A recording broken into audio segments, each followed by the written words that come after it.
अगर सावन के महीने में सोमवार पड़ जाए, श्रावण के महीने का सोमवार पड़े और सावन के महीने के सोमवार के दिन, सावन के महीने के सोमवार के दिन अगर नाग पंचमी पड़ जाती है और भगवान शंकर को एक कमल आता है श्वेत, एक कमल आता है नीला गुलाबी सा, हल्का सा नील वर्ण का, एक कमल हल्का सा नीला जैसा गुलाबी सा दिखता है, वो कमल यदि शिव जी को मात्र एक समर्पित कर दिया जाए, सावन के महीने के सोमवार को पड़ने वाली नाग पंचमी के दिन अगर वो नील निधि के नाम से, हे भोले बाबा आपके जीवन की सारी जितनी निधियां हैं वो नील निधि में समाहित है, और उस नील निधि के भाव से मैं ये कमल दल आपको दे रहा हूं, और बाबा को समर्पित कर कर वो कमल दल भगवान शंकर के मंदिर से लेकर आ जाओ, जिंदगी में कभी भूखे नहीं रहना पड़ेगा, सारी निधियां तुम्हारे पास में होगी, सारी सिद्धियां तुम्हारे पास में, वो नील निधि। 33 वर्ष में बाबा जी, 33 वर्ष में 6 बार सावन के सोमवार को नागपंचमी पड़ी है।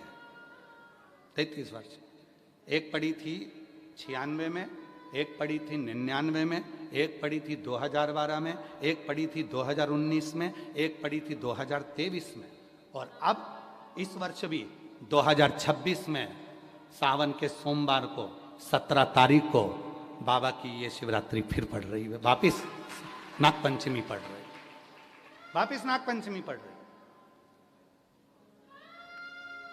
सावन के सोमवार पर पड़ने वाली नाग पंचमी को निधि पंचमी कहा जाता है, नील निधि पंचमी। भले वो नाग पंचमी है पर वो इतनी निधि दे देती है। क्यों कहते हैं महाराज, आपने देखा होगा चंद्र ग्रहण सूर्य ग्रहण होते हैं तो लोग शंकर जी के मंदिर में बैठकर तप करते थे, अघोरी तप करते थे, साधना तप करते थे। अब ये संसार का मनुष्य कोई अघोरी तो है नहीं, संसार का मनुष्य अघोर व्रत तो धारण करता नहीं है, संसार का मनुष्य तो बेचारा घर में डूबा रहता है, परिवार में डूबा रहता है, काम में डूबा रहता है, तो इसको निधि कैसे प्राप्त हो, इसको वो हीरा कैसे मिल जाए, इसको वो फल कैसे मिल जाए। तो उसके लिए स्वयं देवाधिदेव महादेव की कथा कहती है, स्कंद पुराण वर्णन करती है, शिव पुराण वर्णन करती है। सावन के महीने में जब सोमवार पड़े, सोमवार के दिन नाग पंचमी पड़े, नाग पंचमी के दिन जो नील पुष्प भगवान शिव को कमल का समर्पित कर देता है और उसी कमल के पुष्प को नील निधि के रूप में लेकर आ जाता है, उसके पास में कभी जिंदगी में ना अष्ट सिद्धि की कमी होती है, ना नव निधि की कमी होती है, उसका वैभव वैभव।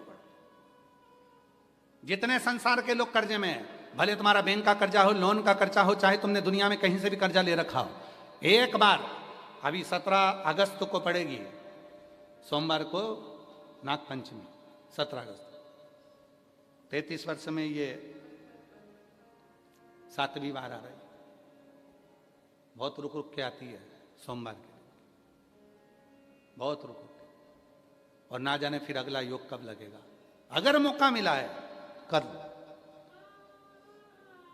और हमने यहां तक कहा यदि कमल का पुष्प ना मिले तो एक महाराज जी एक पुष्प होता है, वो नीले कलर का शंख जैसा होता है जो शिव जी को बड़ा प्रिय है, क्या बोलते हैं उसको, शंख पुष्पी, क्या वो नीलकंठ, हाँ एक नीले कलर का होता है। अभी तो यहाँ पर है नहीं, हम प्रयास करेंगे आपको उसका दर्शन करें। है चढ़ा है, लाओ चढ़ा है, लाओ जा लाओ।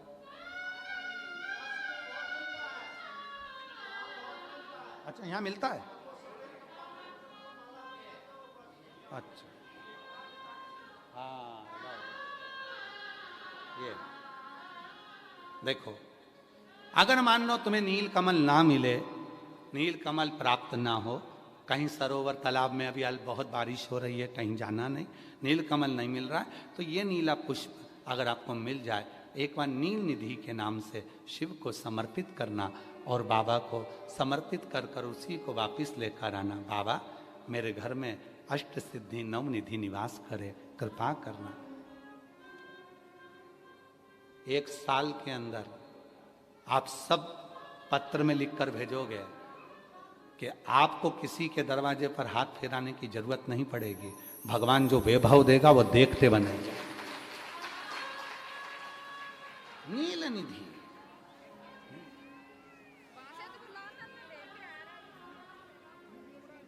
कौन सा दिन है बोलो जरा, सावन के, जम के बोलो जरा, जम के बोलो। सावन के सोमवार पर यदि नाग पंचमी पड़े, फिर हमें ना तो तप करना है, ना साधना करना है, ना कोई उपवास, ना कोई। और एक और चीज बड़ी सुंदर लिखी है महाराज, नील निधि, ध्यान दीजिएगा। यदि डॉक्टर ने कह दिया तुम्हारे शरीर में कोई गठान है, बहुत बड़ा कोई रोग हो गया है, ये छूट नहीं रहा है, बहुत तकलीफ में पड़े हुए हो और मिट नहीं रहा, तब शिव जी के शिवलिंग पर एक दुर्वा, दुर्वा का मुख हो जलाधारी की ओर जहां से पानी बहता, बेलपत्री, बेलपत्री का डंडी का मुख हो जहां से जल बहता जलाधारी की ओर, और दो छोटी छोटी कटोरियों में यदि सावन महीने के सोमवार की नाग पंचमी पर अगर दूध चढ़ाया जाता है और उसको दूध चढ़ी हुई बेलपत्री और दुर्वा दोनों को लेकर आया जाता है, दुर्वा सुबह के समय द्वितीय दिवस में, जिस दिन चढ़ाओगे उस दिन नहीं, द्वितीय दिवस में उसको सुबह सुबह चबाकर खा लीजिए, और बेलपत्री को जिस कक्ष में आप सोते हैं उस कक्ष में उसको रख लीजिए, कहीं पर भी, हमेशा के लिए। जो शरीर का रोग है वो धीरे धीरे मिटेगा ही, और 4 से 6 महीने के अंदर बड़े से बड़ा रोग सारी रिपोर्टें नील आकर सामने खड़ी हुई। ये कोई साधारण नहीं है। सावन महीने का सोमवार, उस दिन पड़ने वाली नाग पंचमी, आप सबको तो साधुता है, आपकी बार 17 अगस्त को पड़ रही है, और बाबा की कृपा से आपको ये कथा श्रवण करने को मिल गई नील निधि की। रोग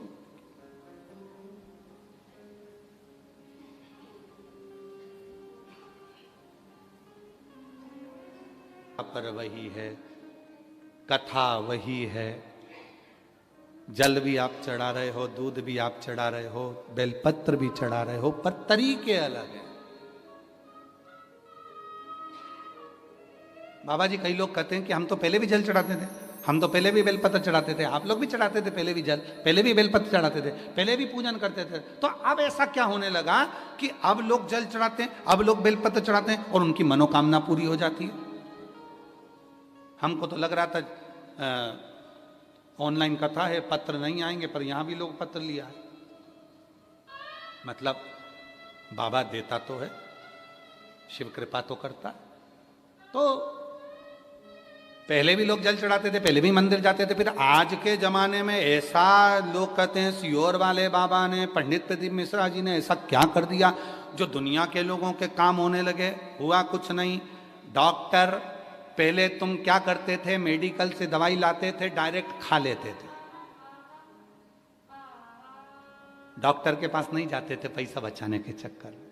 अब तुम क्या करते हो, डॉक्टर के पास जाते हो, वो दवाई लिखता है, तरीका बताता है, इस दवाई को खाली पेट लेना, इस दवाई को सुबह लेना, इस दवाई को शाम को लेना, इस दवाई को दूध के साथ लेना, इस दवाई को पानी के साथ लेना, आधे कप में लेना इतनी, और फिर इसके वजह से हिलाकर उसको ले लो। कौन बता रहा है? डॉक्टर। शिव महापुराण ने यही करा, सीहोर वाले बाबा ने यही करा। शिव कथा में बेलपत्री सब चढ़ाते थे, जल सब चढ़ाते थे, पर उसको चढ़ाने का जो तरीका है, बस वो आपने अपनी जिंदगी में उतार लिया और उसका फल मिलना प्रारंभ हो गया, उसका फल मिलना। अब लोग कहते हैं गुरु जी आपने बताया कि सावन महीने के सोमवार की पंचमी के दिन दुर्वा का मुख इधर रखना, कहाँ? जहाँ जलाधारी है, पानी जहाँ बहकर जाता है, शिव जी को चढ़ाया हुआ। बेलपत्री की डंडी का मुख उधर रखना जहाँ जल बहकर जाता है। क्यों? लिंग पुराण पढ़ी है, और लिंग पुराण में आता है कि जब डंडी का मुख जलाधारी की ओर होता है और उस समय पर व्यक्ति जो सामग्री समर्पित करता है, जल समर्पित करता है, तो जैसे जल बहकर जाता है और राह में जल को जो भी अड़चन आती है वो निकलता चले जाता है। शिव जी के चढ़े हुए जल को जो मार्ग मिलता है, अगर डंडी का मुख जलाधारी की ओर कर कर हम जब जल या दूध चढ़ाते हैं तो हमारी जिंदगी के भी सारे रोग और दुख समाप्त होना प्रारंभ हो जाए। तरीके 33 वर्ष में 6 बार आई है सावन के सोमवार को नागपंचमी। पहली आई 96 में, दूसरी आई 99 में, तीसरी आई 12 में, 2012 में, फिर आई 2019 में, फिर आई 2023 में, और बाबा की कृपा से अब आई 2026 में। 17 अगस्त को पड़ेगी सावन के महीने में जो सोमवार है, उस दिन नागपंचमी। उस दिन नील निधि का प्रयोग करिए। आप कितने भी, हम तो यहां तक कहेंगे जितने ठेले चलाने वाले, जितने भी हैं जो कहीं ना कहीं किसी ना किसी रूप में कर्ज में डूबे, परेशान हैं, दुकान नहीं चल रही, व्यापार नहीं चल रहा, परेशानी हो गई, कोई ने जमीन पर कब्जा कर लिया, कोई ने कुछ कर लिया, कोई ने कुछ कर लिया, जितने हैं सब करो। और एक नील पुष्प, नील कमल के भाव से, नीला कमल मिल जाए तो ठीक है, नहीं मिले तो नील पुष्प जो अभी दर्शन कराया बाबा जी बोले काशी में तो ये बहुत ज्यादा मात्रा में मिलता है और लोग शिव जी को समर्पित कर, उस नील पुष्प समर्पित, तो उसका सहारा है, उसका सहारा, उसकी कृपा, उसकी करुणा, उसकी दया। अब आते हैं जिनके बच्चे एजुकेशन कर रहे हैं, पढ़ाई कर रहे हैं, कंपटीशन एग्जाम दे रहे हैं और उन बच्चों का सिलेक्शन नहीं हो रहा, ठीक है, पर जितने बच्चे करेंगे वो हमको पत्र जरूर लिखेंगे कि तुम्हारा हुआ कि नहीं। काशी से बोलकर जा रहे हैं। और ये कथा केवल सियोर वाला बाबा नहीं बाँच रहा है, ये कथा स्वयं विश्वनाथ बाँचने के लिए आए। जितने शब्द होंगे सारे विश्वनाथ जी के होंगे। जितने बच्चे एजुकेशन कर रहे हैं और जितने बच्चे कंपटीशन एग्जाम दे रहे हैं, रिजल्ट नहीं आ रहा, 1 नंबर से, आधे नंबर से, 1.5 नंबर से, 2 नंबर से रह जा रहे हो, तो प्रयास करो। सावन के महीने के सोमवार की नागपंचमी के दिन, सोमवार की नागपंचमी के दिन लाल चंदन बाजार में होता है, लाल चंदन, उस लाल चंदन का लेपन घिस लो, उसको घिसकर बेलपत्री की दोनों पत्तियों में, नीचे वाली दोनों पत्तियों में उस लाल चंदन का लेपन करिए। बेलपत्री के नीचे वाली दोनों पत्तियों में लाल चंदन का लेपन करिए और ऊपर वाले पत्ते पर केवल लच्छा, लच्छा किसको बोलते हैं यहाँ पर, क्या बोलते हैं, नाड़ा, लच्छा क्या बोलते हैं, मौली, लच्छा, नाड़ा जो भी है, वो बीच वाली पत्ती पर रखकर देव अधिदेव महादेव को समर्पित कर दीजिए और बाबा पर 1 लोटा जल चढ़ा दो। शिव जी से प्रार्थना कर कर बेलपत्री वहीं छोड़ो, लच्छा लेकर आ जाओ और अपने हाथ में या अपने कमरे में उसको संभाल कर रखो। जब तुम्हारा विल पावर कमजोर हो, जब तुम्हें लगे कि मुझे ये कंपटीशन एग्जाम निकालना है, उस समय पर भले एग्जाम में तुम्हें बांध कर नहीं जाने दें, पर उसके पहले तक भी तुम्हारे शरीर के पास में वो लच्छा होना चाहिए। फिर भले उतार कर जाओ, एग्जाम देकर आओ, फिर पत्र इस व्यासपीठ पर तुम्हारा जरूर होगा, मिले। वो साधारण नहीं है। सावन के महीने के सोमवार को पड़ने वाली शिव नागपंचमी को नील निधि पंचमी कहते हैं। उस नील निधि का मतलब है सारी सिद्धियां एक ही निधि में प्राप्त हो जाती है, एक ही। और हम तो बाबा के भरोसे चलते, हम तो बाबा के भरोसे चल। शिव पुराण कह रही है, भगवान शंकर का चरित्र कह रहा है। वो व्यक्ति पंच केशव के दर्शन कर कर गया, विश्वनाथ जी का दर्शन नहीं किया तो भी निंदा में डूबा रहा। आखिरी में विश्वनाथ जी ने उसको देखा कि ये साधारण मनुष्य नहीं है, स्वयं नारायण का उपासक है, नारायण उसके लिए आए, ये मुझे मानता है इसलिए तुम्हारी ओर नहीं जा पाया, क्षमा करो इसकी गलती को। आप गले से लगा। शिव शिव है, शंकर शंकर है, और जिसके दिल में शिव होता है ना, वो कहीं ना कहीं क्षमा की मूर्ति होता है, क्षमा की मूर्ति। आप देखिए अभी जंतर मंतर पर कितना आंदोलन हुआ, उसमें कितनी कितनी गालियां दी गई। उसके बाद भी हमारे भारत सरकार के यशस्वी प्रधानमंत्री जी ने, नरेंद्र भाई मोदी जी ने सबको क्षमा की, क्योंकि शिव क्षमा की मूर्ति। जिसके दिल में शिव है ना, वो क्षमा तुरंत देता है। ठीक है, हो गया ना गलती, जान दो।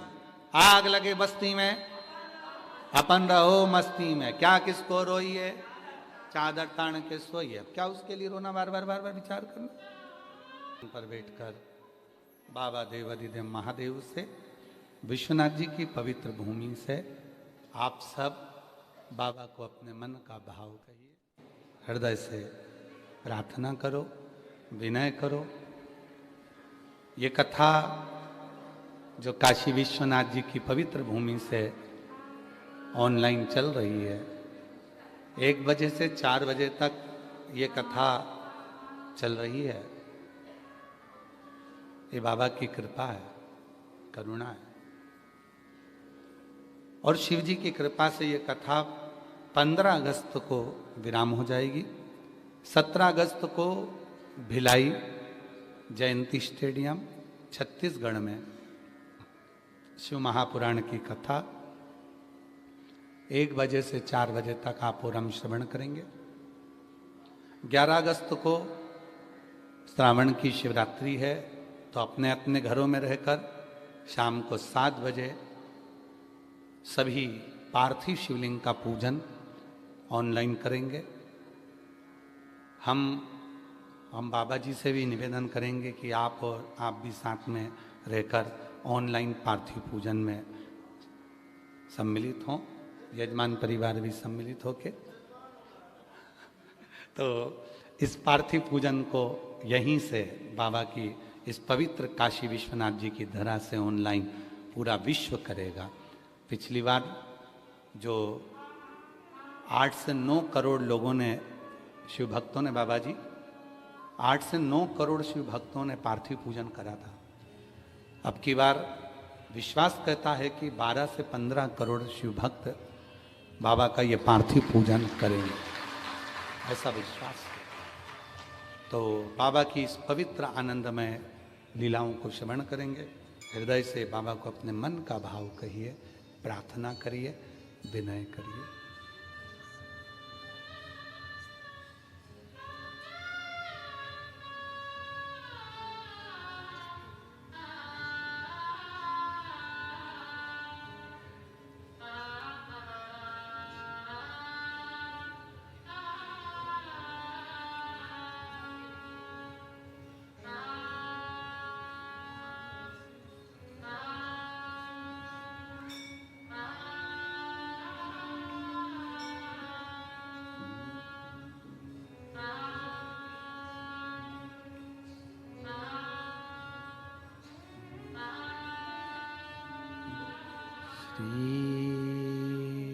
शिवाय नमस्तुभ्यं।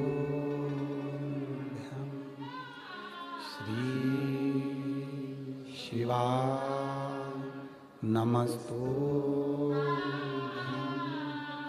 श्री शिवाय नमस्तुभ्यं।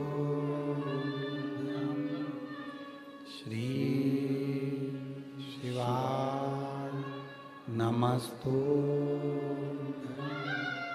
श्री शिवाय नमस्तुभ्यं। भोला सब दुख काटो मार, ओ भोला सब दुख काटो मार। शिव शंकर जपो तेरी माला, भोले बाबा जपो तेरी माला। भोला सब दुख काटो मार, ओ भोला सब दुख काटो मार। वेश है मंगल मंगलकारी, वेश है मंगल मंगलकारी। शमशान वासी हमारा, शमशान वासी हमारा। ओ भोला सब दुख काटो ओ भोला सब दुख काटो।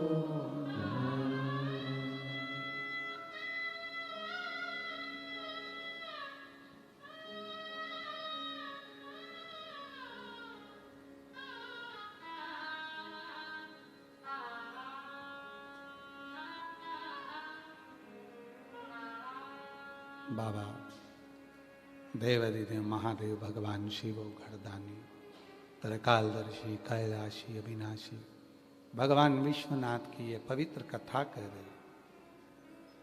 पंच केशव हैं जिनकी यात्रा काशी के लोग करते हैं, बाहर से आए हुए सभी भक्त करते हैं। इन पंच केशव के दर्शन करने के बाद भले आप नारायण को मानते हो, राम को मानते हो, कृष्ण को मानते हो, शिव को मानते हो, पर पंच केशव के दर्शन के बाद बाबा विश्वनाथ के दर्शन बहुत जरूरी है। अंतिम सिग्नेचर मेरे बाबा के ही हैं, अंतिम से क्या कर्म करा क्या करा, ये अंतिम सिग्नेचर मेरे शिव के पंच के। और महाराज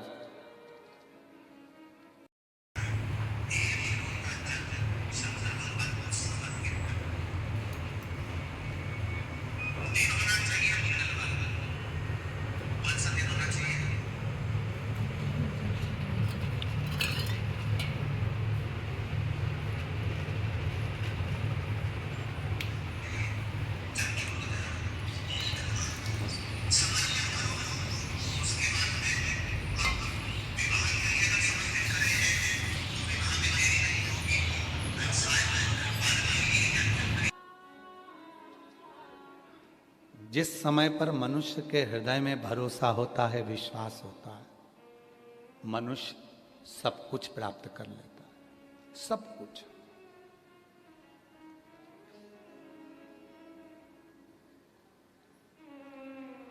क्या नहीं देता शिव? लोग कहते हैं कि पंच केशव का दर्शन कर कर, विश्वनाथ जी का दर्शन कर कर क्या मिल जाता है?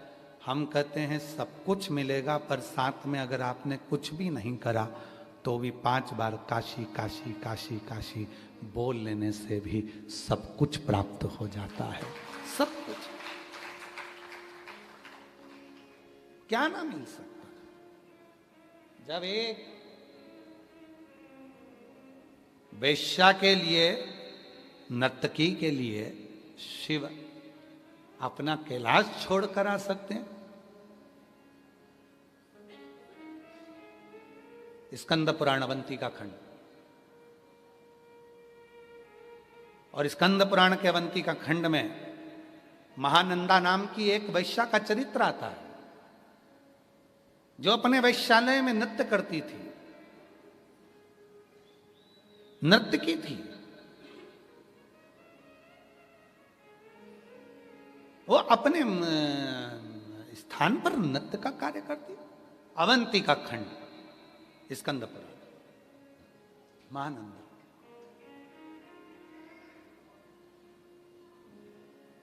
सुंदर बहुत थी, इतनी सुंदर थी कि पूरे जितने सेठ थे, जितने पुरुष थे, वो सब उसी के वेश्यालय में मिलते थे, पूरे।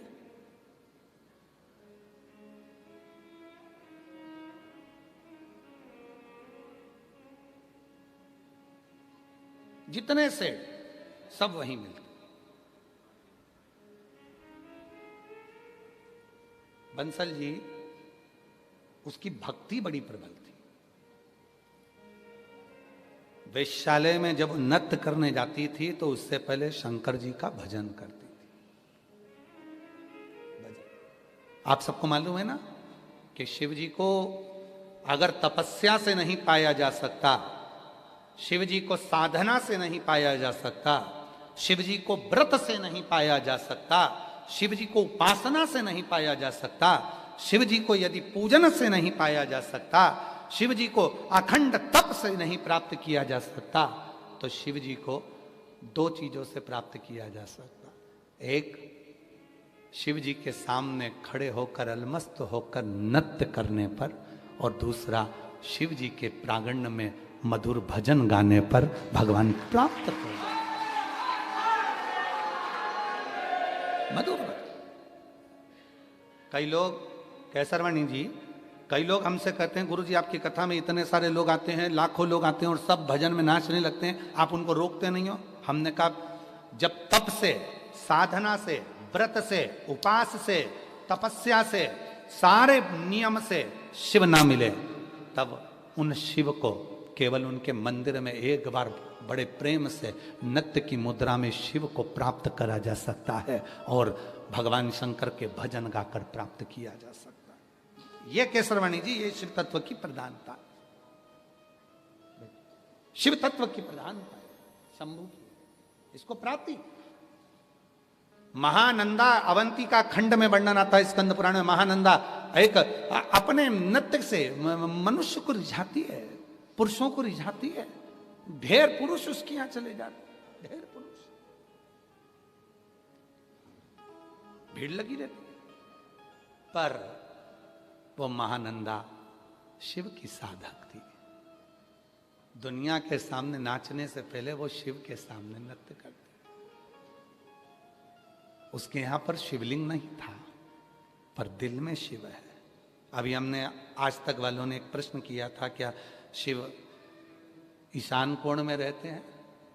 आज तक का एक कार्यक्रम था वो अवंतिकापुरी उज्जैनी में, बाबा जी, तो उन्होंने प्रश्न किया था क्या ईशान कोण में ही शिव रहते हैं, ईशान कोण में? तब हमने कहा था कोई शिव जी से पूछे कि वो कहाँ रहते हैं। शिव ईशान, उत्तर, दक्षिण, पूरब, पश्चिम नहीं। शिव जो उसे पुकारता है उसके दिल में निवास करते हैं। भोले के मन में भोला रहता है, वो हृदय में निवास कर रहा होता है। वो उसको दिखावा नहीं है, वो मन में। अगर आज आप लोगों के मन में शंकर नहीं होते तो विश्वनाथ की कथा में आपके जजमान बन पाते नवरत्न? सूचना तो केवल चतुर्वेदी जी और अंबाला वालों को थी, क्या नाम उनका, मुदगल जी को। फिर धीरे धीरे धीरे धीरे आप नहीं जुड़े हो। भोले बाबा ने कहा विश्वनाथ जी ने, मेरा बेटा वो भी रह गया, पकड़ो इसको, लाओ इनको। और विश्वनाथ जी से आपको भी हम साधु देंगे, और एक और विश्वनाथ जी से जुड़े हैं उषा अग्रवाल जी, उनको भी साधुवाद देंगे। ये बाबा ने कृपा करी है। उषा अग्रवाल जी आपको भी, और माननीय श्रवण कुमार मिंटू भैया आपको भी। कहीं शिव जी की कृपा, उसकी कृपा बिना कुछ नहीं हो सकता।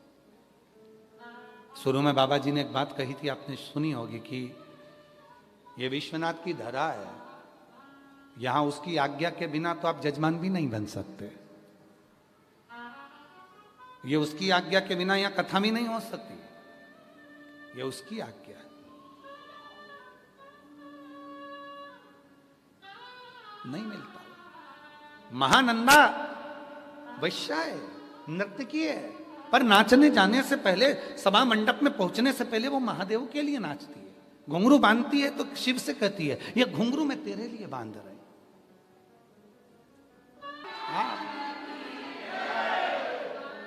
गुरु को बुला के मेरे फेरे डल आया, बुलाया मेरे बाबा ने, अरे ओ सियोर वाला चल आ, फेरे डलवा। अब ये 7 दिन के फेरे हैं। आपको मालूम है रुक्मणी जी का सबसे पहला विवाह, सबसे पहला विवाह रुक्मणी जी का, आप सबको मालूम है रुक्मणी जी के 3 विवाह हुए थे। रुक्मणी जी के कितने विवाह हुए हैं? भगवान कृष्ण के साथ 3 विवाह रुक्मणी के हुए। पहला विवाह रुक्मणी का, पत्र लिखा, 7 श्लोक लिखे, हर श्लोक से रुक्मणी जी ने भगवान कृष्ण के साथ दिल का, बुद्धि का फेरा लगा लिया। पहला विवाह रुक्मणी का, मन से भावर ले ली, मैं तुम्हारी तुम मेरे। दूसरा विवाह रुक्मणी जी का भगवान कृष्ण के साथ, जब भगवान रुक्मणी का हरण करके लेकर गए, इसको राक्षसी विवाह कहते हैं। आज भी हमारे मध्य प्रदेश में यह विवाह होता है। फागुन के महीने में फगुरिया का उत्सव होता है, जिसमें यह विवाह आज भी होता है। भगवान रुक्मणी को लेकर चले गए।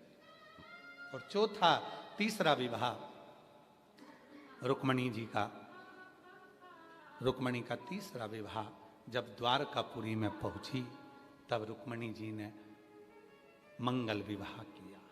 तो आज आपका जो विवाह होने जा रहा है, जितने बाबा की इस विश्वनाथ जी की पवित्र कथा को जितने सुन रहे हैं आस्था चैनल पर, फेसबुक, यूट्यूब पर, और जितने पंडाल में बैठकर सुन रहे हो, आज से तुम्हारा विवाह चालू हो गया। हल्दी लग गई, मंडप लग गया, सब कुछ लग गया, गुरु भी आ गया, फेरा डलना प्रारंभ हो गया। आज से गुरु को बुला के मेरे फेरे डलवाओ। 7 दिन के 7 फेरे हैं, एक एक फेरा कंप्लीट होता चले जाएगा, विवाह होता चले जाएगा। तुम उस विश्वनाथ जी के होगे, विश्वनाथ तुम्हारा होगा। अब जब जिसके साथ फेरे लगाओगे तो तुम्हारी जिंदगी के सारे दुख, सारे कष्ट, पत्नी फेरे लगाती है पति के साथ तो पत्नी का पूरा भार उसके पति पर होता है, पति पर लेकर जा रहा है। तुम दहेज दिया, तुम्हें संभालना, तुम है पति, तुम पति हो। हम भी शिव जी को पशुपति कहते हैं। सारा भार उसका, विवाह होते से ही तुम्हारा सारा भार उसका हो जाएगा। इसलिए शिव महापुराण की कथा सुनने वाले का सारा भार शंकर जी का हो जाता है, क्योंकि 7 दिन में भावर ही हो जाती है, फेरे हो जाते हैं, भावर हो जाते हैं। और कई लोग कहते हैं गुरु जी आपने ऐसा कहा, और जहां 5 दिन की कथा होती है वहां 7 भावर का क्या होगा? 2 रह जाती है तो विश्वनाथ में हो जाती है। अगर रे भी गई है तो 2 यहां हो जाए। हृदय से, प्रेम से, ये आत्मा से परमात्मा का मिलन है महाराज, आत्मा से परमात्मा। लोग कहते हैं हम मंदिर में गए और दर्शन नहीं करने दिया, धक्का मार दिया, धक्का मार दिया।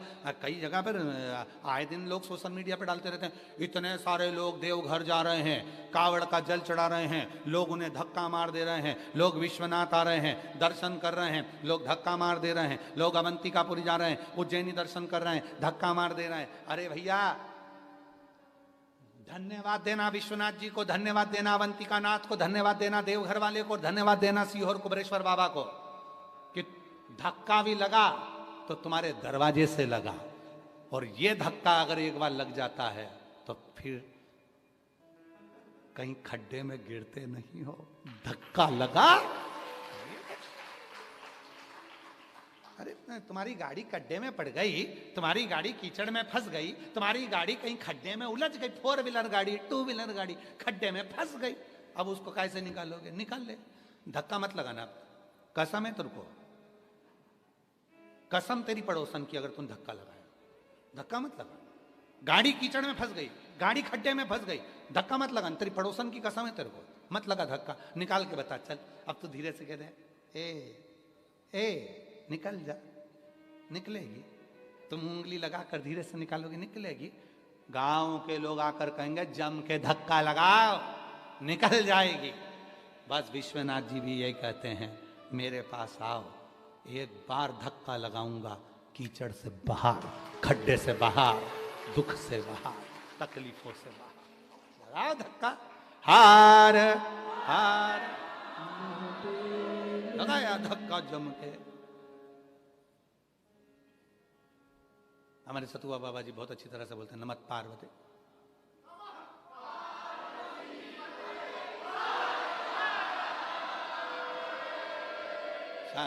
हार हार लग गया धक्का। बस ये गजब का धक्का है, बहुत बहुत।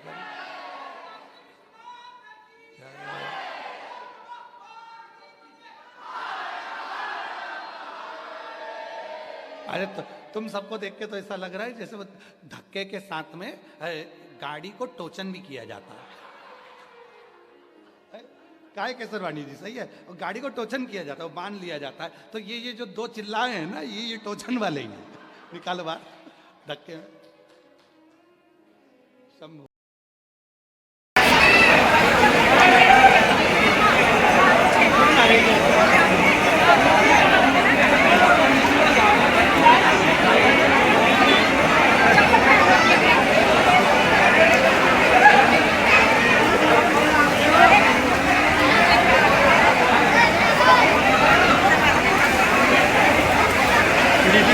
हाँ ऋतु पुराण कहता है महानंदा ने जितना नृत्य किया, पहले पुरुषों के सामने नृत्य करने से पहले वो महादेव का जब घुंघरू बांधती थी तो शिव से कहती थी मैं तुम्हारे लिए नाच रही हूं, तुम्हारे तुझ में रब दिखता है यारा मैं क्या करूं, हर एक में शिव दिखता है यारा मैं क्या करूं, सब में शिव, सब में सब में हर एक में वही समाया हुआ, हर एक में। चले एक दिन महानंदा अपने नृत्य को करती और भ्रमण पर चली जाती, घूमने जाती। पार्वती जी को एक दिन स्मरण आया कि ये महानंदा है कौन। कुछ देर के लिए मेरे भोले बाबा एकांत में जाकर बैठ जाते हैं, मौन हो जाते, चुप होकर बैठ जाते। क्या देखते हैं? विजया ने कहा कि महानंदा एक वैश्या है, नर्तकी है, और नर्तकी है, नृत्य करती है, शिव जी का ध्यान उनकी ओर रहता है। अब कौन समझाए विजया को, जहां साधना फीकी पड़ जाए, जहां पर उपास फीके पड़ जाए, जहां भगवत भजन फीका पड़ जाए, वहां नृत्य और भजन ही सार्थक हो सकता है। नृत्य और भजन। महाराज जी एक जगह प्रवचन में हम सुन रहे थे तो एक महाराज जी कह रहे थे कि महिलाएं, माताएं, इनको ज़्यादा भजन करना पड़ता है क्योंकि रजो धर्म से होती हैं और ऐसा होता है वैसा होता है। सारा दोष उन्होंने माताओं पर मढ़ दिया। प्रवचन में हम सुन रहे थे, हमारा मन नहीं रहा। हमने कहा माताओं के बराबर कोई पुण्य करने वाला संसार में नहीं है, वो कुछ नहीं करती। एकादशी, प्रदोष, द्वादशी या अपने घर में साल भर में 8-10 बार भजन कर लेती है, भगवान के भजन करवा लेती है, भजन करवाती है और खुद भी करती है। उतनी देर में उसके सारे जितने भी संचित पाप हैं पूरे कुल के, वो भजन कराकर पूरे कुल के पापों को धो देती है, धो देते। महाराज जी ये चतुर्वेदी जी बैठे हैं, इनकी बड़ी भाभी, अभी चतुर्वेदी जी आए नहीं हैं, वो बड़े वाले झांसी वाले, उनका थोड़ा स्वास्थ्य नरम गरम के कारण, और इनकी बड़ी भाभी, ये भाभी की जेठानी और ये देवरानी, ये लोग एक साथ बैठती हैं तो एक ढोलक बजाती है और एक भजन गाती है। और ऐसे ही उनके बड़े भैया का है, वो हारमोनियम बजाएंगे तो उनकी धर्मपत्नी ढोलक बजाएगी और उनका लड़का मंजीरा बजा के भजन गाता है, कीर्तन करते। देखकर खुशी होती है कि शिव को रिझाने का सबसे सुंदर तरीका है। और हमारे कुबेरेश्वर धाम पर सीहोर में हम निवेदन करेंगे, जितनी भी लोग कुबेरेश्वर धाम की भूमि पर आया करें, अगर आप अपने घर से आ रहे हो, गाड़ी लेकर आ रहे हो, तो आपसे निवेदन है 4 जोड़ मंजीरे और 1 ढोलक साथ लेकर आया करो। पूरे कुबेरेश्वर धाम में कहीं पर भी बैठ गए और 15 मिनट आधा घंटा भगवान का जो भजन गाना है गाया करो, उससे आपके जीवन के सारे दुख अपने आप समाप्त होते चले। पूरे कुबेरेश्वर धाम में कहीं पर भी बैठकर आप जब 4, 5, 8 महिलाएं आ रही हैं, 10 महिला आ रही हैं, 15 लोग आ रहे हैं, 20 लोग आ रहे हैं, अपना मंजीर अपना ढोलक लेके आओ, भजन करो, स्मरण करो, उससे दुख भी समाप्त होता। साधना का सबसे सुंदर तरीका। महानंदा शिव जी का ध्यान केंद्रित कर लेती। पार्वती को मालूम पड़ा, विजय ने कहा कि शिव जी का ध्यान तुम उस स्त्री पर है। पार्वती जी बोलती हैं शिव जी और स्त्री पर ध्यान देंगे, हो नहीं सकता, हो नहीं सकता। पर कई बार जो ये बेस्ट फ्रेंड होती है ना, ये कहीं ना कहीं कुछ ऐसा बोल देती हैं जिससे मन में थोड़ी विचलितता हो जाती है। और हमारा निवेदन है, जितनी भी तुम बेस्ट फ्रेंड बैठी हो ना, यहां पर जितनी भी बेस्ट फ्रेंड बैठी हो, आप सबसे निवेदन है, कभी भी किसी भी रूप में निंदा को दूर करो। निंदा, हम जानते हैं, अभी हमने कथा में कहा था सीहोर की कि भगवान से प्रार्थना करना, भोलेनाथ जी से प्रार्थना करना कि मेरी निंदा करने वाले, मुझे गाली देने वाले, मुझे आड़ा टेढ़ा करने वाले, मेरे को अपशब्द कहने वाले को बुखार भी ना आए। भोलेनाथ जी से हमने अभी कथा में कहा था कि शिव जी से प्रार्थना करना, हमारी निंदा करने वाले को बीमार मत करना। अगर वो बीमार हो जाएगा तो निंदा कौन करेगा, और वो निंदा नहीं करेगा तो हमें बुखार आ जाएगा।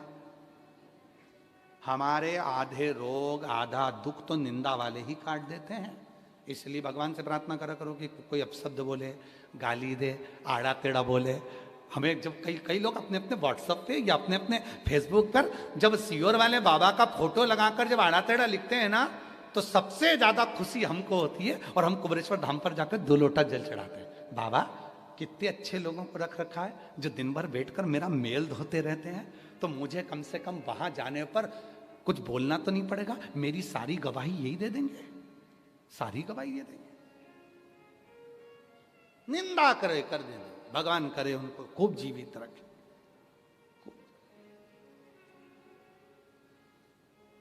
वो एक ट्रक के पीछे पढ़ा था बाबा जी, हमने ट्रक के पीछे लिखा था, तुमने भी पढ़ा होगा, निंदा करने वाले, चुगली करने वाले खूब जियो।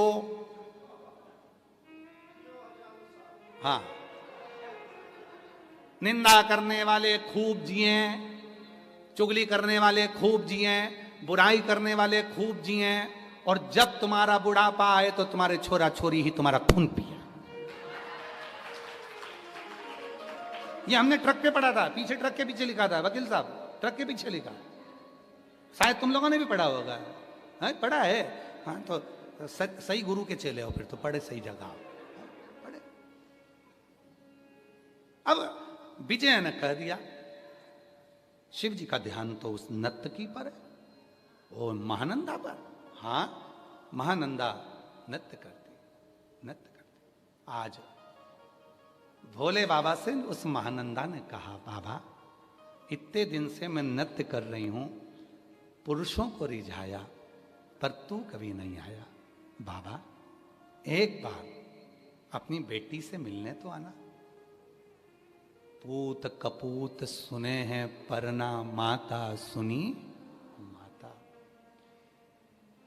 बेटा बेटी कैसे भी हो सकते हैं, पर माँ बाप बुरे थोड़ी ना हो सकते।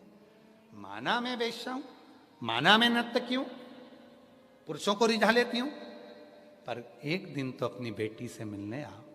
आज मेरा बाबा भोलेनाथ, अवंतिका नाथ, सुंदर रूप रखकर, सेठ बनकर बाबा चल दिए।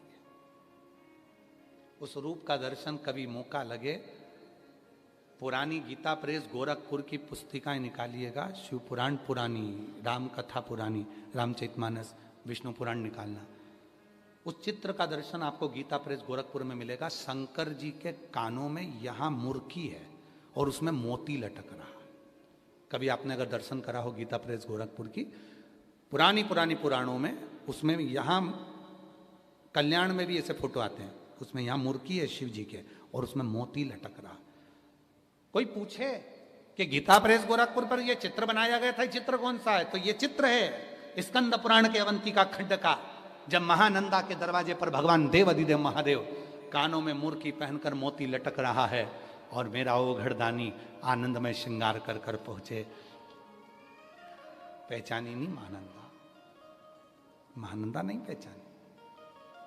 सब पैसे लुटा रहे थे, मेरे महादेव क्या देते, महानंदा ये ले, ये शिवलिंग है, तेरे पास पूजन के लिए नहीं था, किसी ने नहीं दिया था।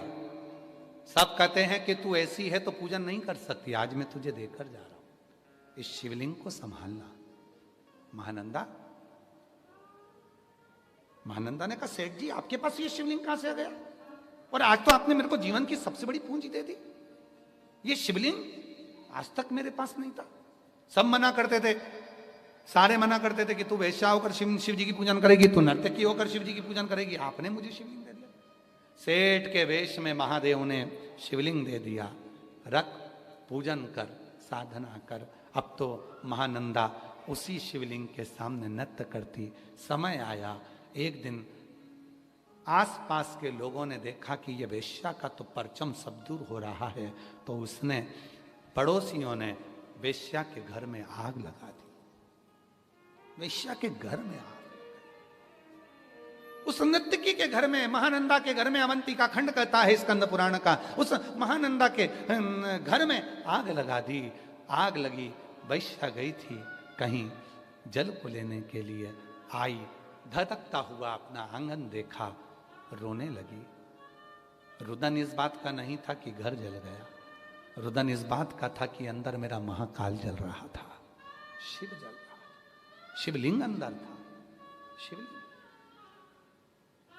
भागी, गांव के लोगों ने पकड़ लिया, पागल हो गई है, इतनी सुंदर तेरी काया जल के राख हो जाएगी, कितनी सुंदर तो दिखती है, अंदर जाएगी धधक जाएगी, पूरी आग की भट्टी हो रहा है तेरा घर।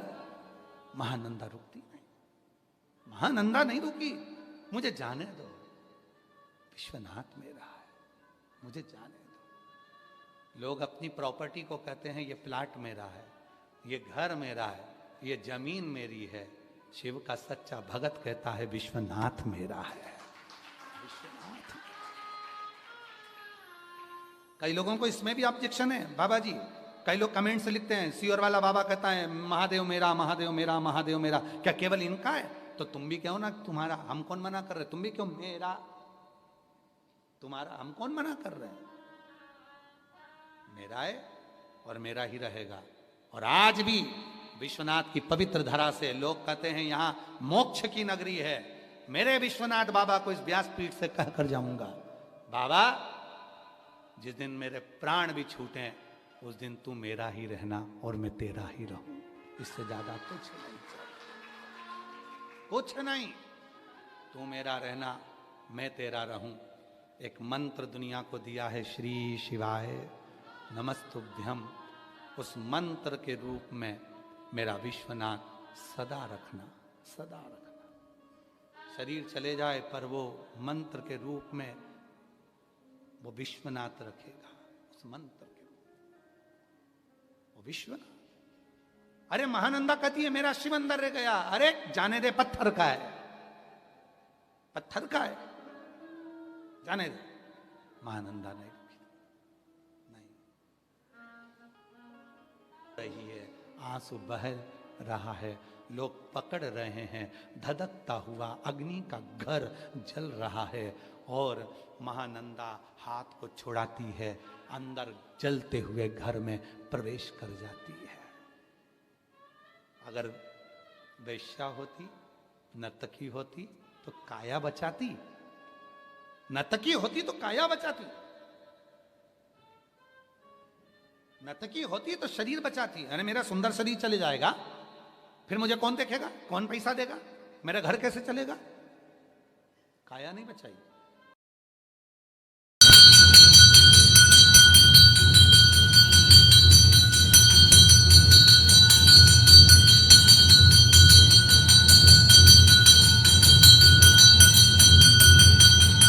तुरंत बाबा एक बेलपत्र ऐसी दे दो, मैं जजमान बन जाऊं, एक बेलपत्र दे दो बस व्यासपीठ से। विश्वास, भरोसा, और वो महानंदा भरोसा करी, सब पकड़ रहे हैं। महानंदा ने काया नहीं देखी, उसको मालूम है कि काया तो जलेगी। लोग चिल्ला कर कह रहे हैं महानंदा तेरी सुंदर काया जलकर राख हो जाएगी। महानंदा कहती है मैंने सुना है वो विश्वनाथ है, शमशान में रहता है, उसको मालूम है किस मुर्दे को कैसा जलाना है, किसको कैसा जलाना है वो उसको मालूम है, शमशान में रहता है। कल की बातें हम बाबा जी से कर रहे थे कि हमको आना है, तो बाबा जी बोले अपन मणिकर्णिका पे बैठेंगे थोड़ी देर और वहां बैठकर खूब आनंद से शिव चर्चा करेंगे। मणिकर्णिका पे बैठकर अपन शिव चर्चा करेंगे। इतनी खुशी हुई कि जैसे मेरा महादेव खुद कह रहा है आ मणिकर्णिका पर बैठकर मेरी ही चर्चा कर, मेरा ही भजन, मेरा ही भजन, मेरी चर्चा। काया नहीं देखी है महानंदा ने, अगर काया देखती तो रुक जाती, शरीर देखती तो रुक जाती, स्वरूप देखती तो रुक जाती। गई महानंदा, पहुंची अंदर, शिवलिंग को उठाया, अपने आंचल से ढक लिया, पल्लू से। धधकती हुई ज्वाला ने महानंदा को अंदर ही जला दिया, अंदर ही। पूरा शरीर का खाल मांस भट्टी की तरह तब गया, जल गया, सब महानंदा पूरी जल गई, भस्म। महानंदा का एक पल्लू जिस पर उसने शिवलिंग को छुपाया था वो भी जल गया। जला तो जला, महानंदा का वो पल्लू का भस्म शिव पर पड़ गया। पड़ते से ही उस धधकती हुई ज्वाला में मेरा महाकाल प्रकट हो गया। धधकती हुई ज्वाला में मेरा महाकाल प्रकट हो गया। महानंदा, नंदा राख का ढेर, राख का ढेर। कहते हैं मेरे शंभू की आंख में जल था, एक जल की बूंद गिरते से ही पूरा जल से घर बुझ गया। शिव रुदन कर रहे थे, पार्वती जी वहीं आ गई। किसके लिए रो रहे हो? शिव जी कहते हैं अपने भक्त के लिए। ये वेश्या जो पुरुषों को रिझा रही थी, वो पुरुषों को रिझा रही थी, ये उसका कर्म होगा। पर दिल में तो भोलेनाथ था, शिव था, शंकर था। दिल में तो बाबा विश्वनाथ थे। बाबा ने अपने अश्रु जल से उठा लिया महानंदा को। महानंदा फिर जीवित होकर बोली, बाबा बड़ी कृपा करिए, पर अब मुझे शरीर नहीं रखना, क्योंकि आपका दर्शन हो गया। एक कृपा करेंगे बाबा, इस शिवलिंग को कहीं जाने मत देना। अवंतिकापुरी में ये शिवलिंग रहे और आपके साथ में मेरा नाम जुड़ा रहे। दुनिया के लोगों को मालूम पड़े कि भगवान व्यक्ति का कर्म नहीं देखते, व्यक्ति का दिल देखते हैं। वैश्या नहीं देखी उन्होंने, दिल देखा। कोई नीचा कर्म कर रहा है, उसका भी दिल देखते हैं। देवराज नाम का ब्राह्मण तो चोरी का धन लेकर गया था, दिल देखा भगवान शंकर ने। बिंदुक नाम का ब्राह्मण प्रेत की योनि में पड़ गया था, उसकी धर्मपत्नी चंचुला देवी का दिल देखा भगवान शंकर ने, और ईसर गोरा बनकर प्रकट होकर आ गए। शिव महापुराण की कथा सुनी। भगवान दिल देखता। बाबा करुणा करना, आज मेरा शरीर तो जाने दो, अब मुझे जीवित मत करो बाबा, पर मेरा और आपका ये शिवलिंग यहाँ रहे।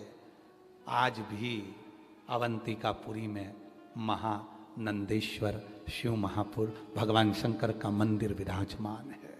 आज भी महानंदा के नाम से, उस नर्तकी के नाम से, उस वेश्या के नाम से भगवान शंकर का शिवलिंग आज भी विराजमान है अवंतिकापुरी में। महानंदेश्वर, उस महानंदा के लिए शिव जी उसी स्वरूप में बैठ गए, उसी स्वरूप में। कर्म न देखा जाए, कौन छोटा कौन बड़ा, किसी से मतलब नहीं। हम चतुर्वेदी जी आप लोगों की पूरी टीम को, नवरत्नों को धन्यवाद दें। क्या यहाँ जितने लोग आए, आप लोगों ने आने से मना नहीं करा कि चलो बैठ जाओ, जगह खाली है तो बैठने में दिक्कत क्या। पर उसमें आपने ये नहीं देखा कि कौन छोटा कौन बड़ा, कौन धनपति कौन करोड़पति, कौन वैभवपति कौन सत्तापति। और हमारा विश्वास करता है आप लोगों से कोई शुल्क मुल्क नहीं लिया होगा कि हमको दो। बैठ गए, भजन किया, स्मरण किया, कीर्तन किया, मंत्र जाप किया, चल दिया। इसी को साधुता कहते हैं, साधुता। और सत्य कहें ना हम चतुर्वेदी जी, तो हम ऑनलाइन कथा बाबा जी हम क्यों नहीं देते, उसका कारण इन तो हमारे पास अगर टाइम लेता है तो हम भी चाहते हैं कि ऑनलाइन कथा हो, लोग सुने। हम क्यों नहीं देते? क्योंकि लोग उसका व्यापारीकरण कर लेते। पास बेचना, ये करना, कुर्सी बेचना, सोफा बेचना, ये करना, सब व्यापारीकरण कर लेते। इसलिए हम जिस दिन कोई भक्त आएगा और कह देगा ऑनलाइन कथा हमारे को करना है, हमारे पर हम ये सब आडंबर से दूर हैं, उस दिन सीहोर वाला बाबा आपके इतने बड़े हॉल में आकर शिव महापुराण की कथा बात कर चला। जैसे ये नवरत्न तैयार हुए, ऐसे आप भी 8-10 लोग तैयार होकर कथा करा सकते हो। कौन सी दिक्कत वाली बात? हम आएंगे, कथा कर जाएंगे, पर उसमें व्यापारीकरण ना हो, उसमें व्यापारीकरण से दूरी हो, व्यापारीकरण से दूरी। हृदय हो तुम्हारा शिव में समाये, हृदय। महानंदा का नाम लेकर आज भी अवंतिकापुरी में महानंदेश्वर भगवान शंकर का मंदिर है, जहां आज भी वही शिवलिंग विराजमान है जो महानंदा के आंचल से ढका हुआ था। महानंदा के आंचल से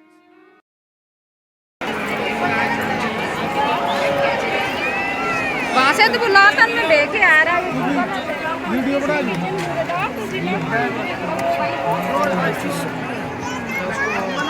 चलो चाचा।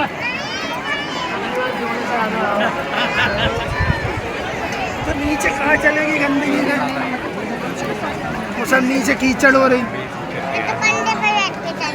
हाँ तो कंधे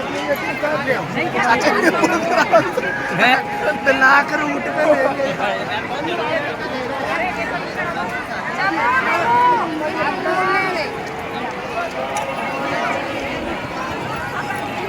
से मिलन हो फिर क्या इच्छा रह जाएगी।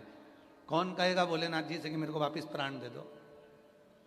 हमें तो सूरदास जी का पद स्मरण में आता है। सूरदास जी को भगवान ने, राधा जी ने नेत्र दे दिए, कृष्ण जी ने नेत्र दे दिए, और भगवान ने फिर पूछा बताओ अब क्या चाहिए। सूरदास जी कहते हैं नेत्रों को वापस फोड़ दो। जिन नयनों से आपका दर्शन करा उन नयनों से अब दुनिया का दर्शन नहीं करना चाहता, वापिस फोड़ दो। राधा जी कहती कैसा है, अभी तो नेत्र दिए और कह रहे वापिस फोड़ दो। सूरदास जैसा भाव अपने अंदर आना चाहिए। आज के जमाने में तो लोग दिन भर भगवान से कहते रहे भगवान ये देना, भगवान वो देना, भगवान वो देना, सब कुछ मिल जाए तो भी लोग भगवान की निंदा में लगे रहेंगे कि बताओ भगवान ने ये नहीं दिया, भगवान ने वो नहीं दिया। तुझे अच्छा शरीर दे दिया, पूरा शरीर अच्छा दे दिया, घर में पत्नी अच्छी दे दी, बच्चे अच्छे दे दिए, रहने के लिए घर दे दिया, काशी का निवास दे दिया, इससे बढ़कर और तुझे क्या चाहिए? और क्या चाहिए? विश्वनाथ की धरा पर रहने वाले, काशी में रहने वाला एक एक बच्चा, साइकिल चलाने वाला, रिक्शा चलाने वाला, ठेला लगाने वाला, फल बेचने वाला, शॉपिंग मॉल चलाने वाला, सोफा सेट बेचने वाला, ड्राइंग सेट बेचने वाला, चाहे हाफ सेट फुल सेट बेचने वाला, चाहे हीरा रतन बेचने वाला, रोज विश्वनाथ जी को धन्यवाद देना। तूने सब कुछ दिया अपनी जगह पर है, पर तूने सबसे बड़ी कृपा करी जो मुझे विश्वनाथ की धरा पर निवास दिया, मुझे काशी का निवास दिया। इससे बढ़कर मुझे कुछ नहीं मिला। मिल गया जो तूने दिया था, मेरी बनारसी साड़ी, मेरा बनारसी साड़ी का शोरूम, मेरा ये शोरूम, ये सब बाद में। पहले बाबा को धन्यवाद देना कि उसने तुझे विश्वनाथ की धरा पर तुझे निवास दिया, अपनी भूमि पर निवास दिया। कौन है तुम में से ऐसा कोई जो अपने प्लाट पे दूसरे को रहने दे? है कोई अपने प्लाट पर दूसरे का घर बना दे? ये विश्वनाथ का घर है, प्लाट है, ये विश्वनाथ की भूमि है, तुम्हें रहने के लिए रखा है। कितनी बड़ी बात है, तुम उसकी भूमि पे कब्जा करके बैठे हो, विश्वनाथ की भूमि पर, और तो भी कहते हो ये मेरा घर है, ये मेरा घर है। एक बार तो शान से कह दिया करो ये घर मेरा, पराया सब बाद में करना। दिल से कहना विश्वनाथ मेरा है, विश्वनाथ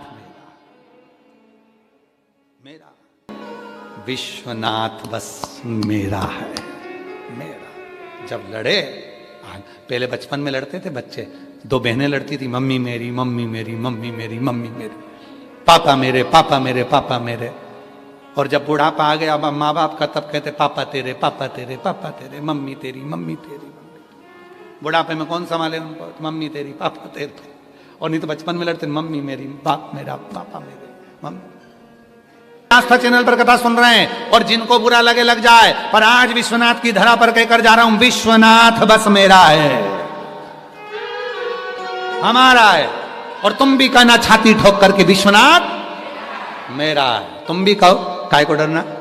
भगवान ईसर गोरा जी पधार रहे हैं, जोरदार ताली बजाएं। सुंदर तुमरुका जी के सम्मुख में आनंद के साथ कथा का रस तत्व ग्रहण कर रहे हैं। ईसर गोरा जी पधार रहे हैं। आज कथा का प्रथम दिवस बाबा विश्वनाथ की धरा से यहाँ विराम हुआ। 1 बजे से 4 बजे तक पवित्र काशी की भूमि से ये कथा चल रही है, और अपने जीवन को हमें सार्थक करें।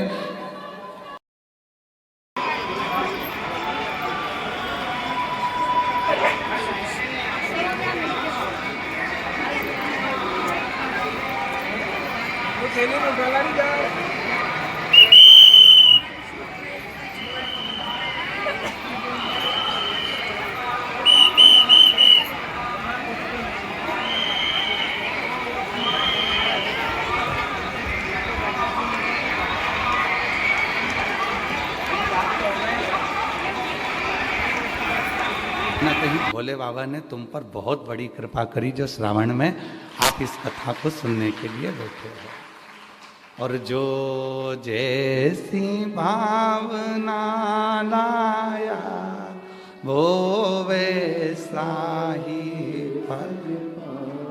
देखो हम अकेले नहीं बाँचेंगे कथा, आप लोगों को साथ साथ में बोलते रहना। शिव की कृपा से वाराणसी क्षेत्र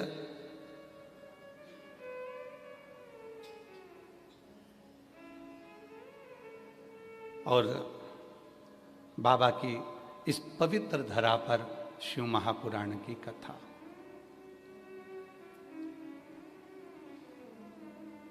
शिव तत्व की ये भूमि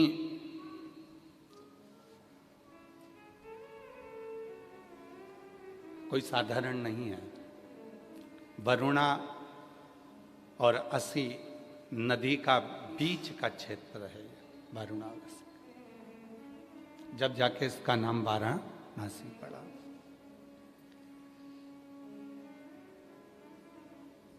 कब मिली है और कैसे प्राप्त हुई? क्यों कहते हैं कि जो काशी में आता है वो समाधि में डूब जाता है, समाधि में डूब जाता है। जो काशी में आया और आज इस व्यासपीठ से विश्वनाथ जी की धरा से कहने में पीछे नहीं हटेंगे, जो ऑनलाइन कथा सुन रहे हैं 7 दिन की, विश्वास के साथ कहते हैं से अगर आपने इस कथा को मन से श्रवण करा तो आप जिस जगह पर बैठकर कथा सुन रहे हो, मेरा विश्वनाथ एक झलक दिखलाने के लिए तुम्हारे नजदीक में जरूर आता है। बाबा जी, कई लोग पूछते हैं क्या शिव दिखते हैं? हमने कहा आंखों का सही इलाज करवा लीजिए तो सब कुछ दिखता है। वकील साहब, शिव दिखते हैं? हमने कहा नेत्र का सही इलाज होना चाहिए। और जिस समय पर नेत्र का सही इलाज हो गया, मिंटू भैया, नेत्र का अगर इलाज सही है तो ये निश्चित है कि जो नहीं भी दिखता वो दिखने लगता है, जो नहीं दिखता वो दिखने लगता है।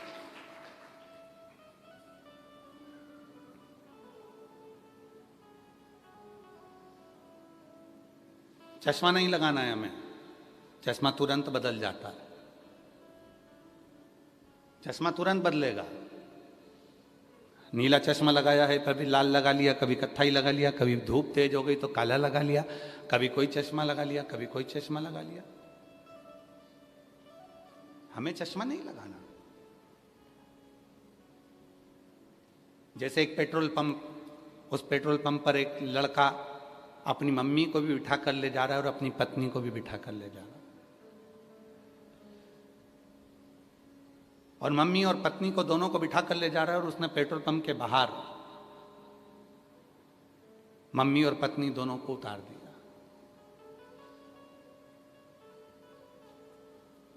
अंदर गया, पेट्रोल डलवाया तो उसने पूछा, भैया उन दोनों को बाहर क्यों उतार दिया? तो क्या तुम्हारे यहीं तो लिखा था आग लगाने वाली चीज बाहर रखो, तुम्हारे यहीं तो लिखा था आग लगाने वाली चीज बाहर रखो। ये दिन भर दोनों इतनी आग लगाती हैं, ये इधर से आग लगाती है, वो उधर से आग लगाती है, तो मैंने दोनों को ही बाहर छोड़ दिया, दोनों को बाहर छोड़ दिया, दोनों को बाहर उतार दिया। उसके नयन के चश्मे में ये था कि मुझे वो आग लगाने वाली वस्तु वो नजर आ रही है कि ये दोनों अपनी जिह्वा से, अपनी वाणी से कुछ ऐसा बोल जाती है जिससे आग लग जाती है। वाणी जिह्वा कहते हैं, अपनी वाणी को वीणा बनाओ, पर आज के जमाने में लोग अपनी वाणी को बाण बनाते हैं, वीणा कम बनाते हैं। जब भी बोलेंगे ऐसा बोलेंगे कि आपस में झगड़ा हो जाए।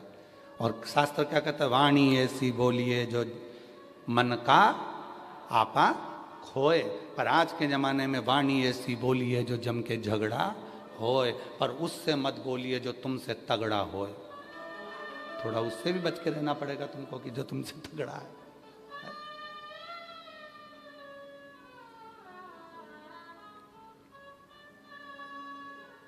वाणी वीणा भी बन जाती है और वाणी बाण भी बन जाती है।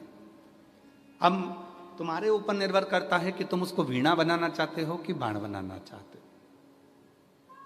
कल हमारे से विकास पंडित जी पूछ रहे थे कि गुरुजी यहाँ कथा सुनाने के लिए आए हैं तो कथा के यजमान 9 हैं। हमने कहा 9 यजमान तो हैं अपनी जगह पर मेरा शिव इस कथा का मुख्य यजमान भगवान विश्वनाथ जी स्वयं है। बाबा विश्वनाथ स्वयं है। ये कथा का निमंत्रण तो सतुबा बाबा जी जब बलिया आए थे तभी इसका निमंत्रण हो गया था। इस कथा का निमंत्रण तभी हो गया था जब बलिया आए थे। तब बाबा जी वहाँ पर जब दयाशंकर जी जब कार्य कराए तो उस समय पर निमंत्रण हो गया था। कथा का निमंत्रण तो वही हो गया था। और बाबा जी ने कहा था आओ काशी, तो हमने कहा था बाबा जी अब की बार मन है कि कथा काशी में जल्दी ही मेरे विश्वनाथ जी कराएंगे। और सावन के महीने में मेरा बाबा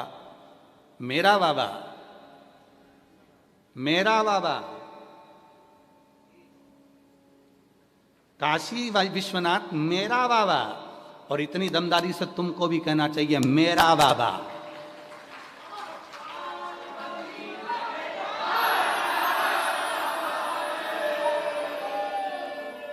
मेरा बाबा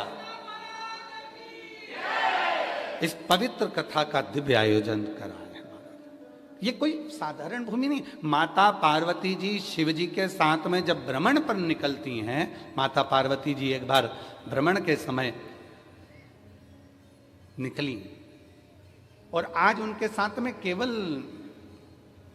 उनकी सखियां थी। विजया पार्वती जी की एक परम सखी है विजया, परम सखी, और दोनों निकल कर जा रही थी। विजया ने तुरंत माता पार्वती जी से कहा पार्वती सुनो, कितना दुखी संसार का लोग है, देखो जरा क्या दशा है, शरीर में कैसे कैसे रोग होते जा रहे हैं, शरीर पूरा बेकार होता चले जा रहा है। कोई तन से दुखी है, कोई धन से दुखी है, कोई मन से दुखी है। विजया काशी की कथा को काशी के ही क्रम से प्रारंभ कर रहे हैं कि इस भूमि का प्रमाण क्या है, क्यों यहां आकर लोगों की समाधि लग जाती है, साधना में डूब जाते हैं, भक्ति में डूब जाते हैं। यहां स्टेशन से उतरने के बाद लोग अपने आप नशे में झूमते हुए चलते हैं। कोई टल्ला मार जाए तो जय विश्वनाथ, फिर इधर से मार गए तो जय विश्वनाथ, फिर इधर से मार गए जय विश्वनाथ। यहाँ लोग अपनी मस्ती में चलते हैं। और कहीं बैठकर पान खाते, कहीं बैठकर चाट खाते, कहीं कुछ खाते और अपनी मस्ती में चले जाते। इनको बिल्कुल नहीं लगता कि हमको कौन देख रहा है। कितना भी VIP आ जाए काशी में, उसे किसी से डर नहीं लगता। वो तो अपनी मस्ती में पान खा रहा है तो पान, चाट खा रहा है तो चाट। करोड़पति भी आकर यहां रोड पर चाट खाकर चले जाते हैं, क्योंकि उनको मालूम है केवल दुनिया में बाप का घर एक ही है और वो विश्वनाथ का। तो अपने बाप के घर में कैसे भी रह लो, अपने बाप के घर में कैसे भी बैठो, अपने बाप के घर में कैसे भी आनंद करो, कैसे भी। और यहाँ आने से पहले हमने भी बाबा जी को कह दिया था हमको भी जाना है काशी में, सब दूर। जो आता है वो भ्रमण करता है।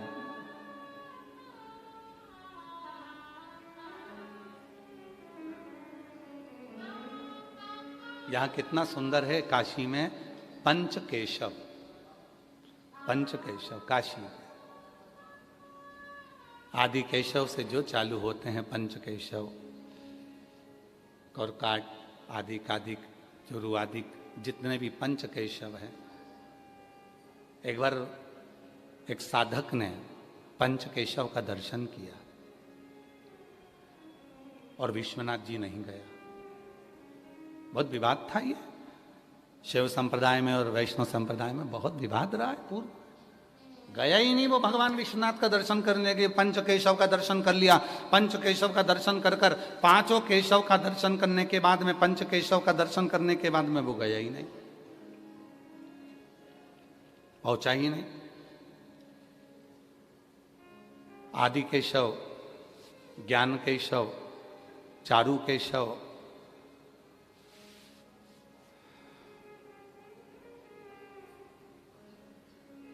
काकुट केशव, और भृगु केशव, पांचों केशव का उसने दर्शन किया। और विश्वनाथ जी नहीं गए, विश्वनाथ जी नहीं गए।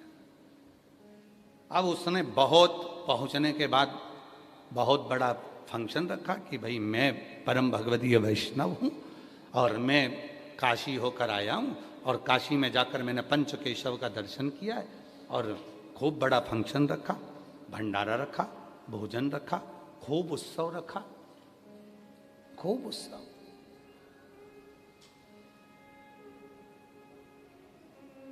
पर उसका चित्त शांत नहीं रहा। पंच केशव के दर्शन करने के बाद, काशी विश्वनाथ के दर्शन करने के बाद जो सुख मिलता है, वो पंच केशव करने के बाद में विश्वनाथ का दर्शन नहीं किया और उसको वो शांति भीतर की नहीं मिली। आखिरी में वो अपने गुरु के पास गया, मैं इतनी बड़ी काशी गया, गंगा नहाया, वरुणा नदी के तट पर केशव आदि केशव हैं, उनका पूजन अर्चना करा, पंच केशव की यात्रा करी, और मुझे शांति नहीं मिली, शांति नहीं मिली। गुरु कहे पंच केशव के साथ में, पूर्ण पंच केशव होने के बाद तुम विश्वनाथ जी का दर्शन करने गए? अरे हम परम भगवदीय वैष्णव, हम शिव को नहीं मानते, हम केवल नारायण को मानते हैं। अब जब हम नारायण को मानते हैं तो हम शिव के दरवाजे क्यों जाएंगे? गुरु ने कहा जब मरेगा तेरी फाइल पर हस्ताक्षर विश्वनाथ ही करेगा। जब मरेगा तो तेरी फाइल पर हस्ताक्षर विश्वनाथ करेगा। नारायण रहते हैं वैकुंठ में, ब्रह्मा रहते हैं ब्रह्मलोक में, और भगवान शंकर रहते हैं मृत्यु लोक में। यहाँ एक कीड़ा भी मरता है तो उसकी फाइल पर सिग्नेचर विश्वनाथ का होता है। यहाँ पशु भी मरता है, उसके फाइल पर सिग्नेचर विश्वनाथ का होता है, इसलिए उसको पशुपतिनाथ कहते हैं। पक्षी भी मरा तो उस पर भी सिग्नेचर विश्वनाथ का होता है, क्योंकि उसको सरंबनाथ कहते हैं, सरंभेश्वर नाथ कहते हैं। और मनुष्य भी मरा तो उस पर भी सिग्नेचर विश्वनाथ का होता है, विश्वनाथ। यहां से फाइल पर सिग्नेचर कर कर भेज दिया जाता है कि ये एक ऐसा भक्त है जिसने मेरे भगवान नारायण की अविरल भक्ति करी, विश्वनाथ का दर्शन किया, संपूर्ण गंगा का स्नान कर कर अपने जीवन को सार्थक किया, सार्थक किया। फाइल पर सिग्नेचर आखिरी का विश्वनाथ का होगा। तो कहा तूने पंच केशव तो करे पर विश्वनाथ का दर्शन नहीं करा। जा विश्वनाथ चला, विश्वनाथ, और विश्वनाथ चलते चलते चलते चलते अभी भी उसके मन में शिव जी के प्रति भाव जागृत नहीं हुआ, भाव जागृत। हम आप लोगों से भी कहते हैं, जितने भी शिव महापुराण के कथा के श्रोता हैं जो यहाँ पर भी बैठकर कथा सुन रहे हैं, हॉल में जिन लोगों की परमिशन हो गई है और आप लोग आकर बैठे हुए हैं, तो हम लोग तो आपसे भी कहते हैं, आपका दिल लगे, आपका चित्त लगे उतनी देर कथा में बैठना, वरना अपने अपने घर की ओर चले जाना। मन लगे उतनी देर बैठना। हम कथा आपको सुनाने नहीं आए, फिर निवेदन है, गलत फहमी में रहना ही मत बिल्कुल भी कि हम कथा आपको सुनाने आए। हम तो हमारे पिताजी से बात करने आए, हमारे बाबुल से दो शब्द कहने आए हैं, हमारे बाप का दर्शन करने आए, हमारे पिता से हम बात करने के लिए आए। हमारा विश्वनाथ बाबा जगत का भरण पोषण करने वाले से हम कुछ कहने आए, कुछ कहने।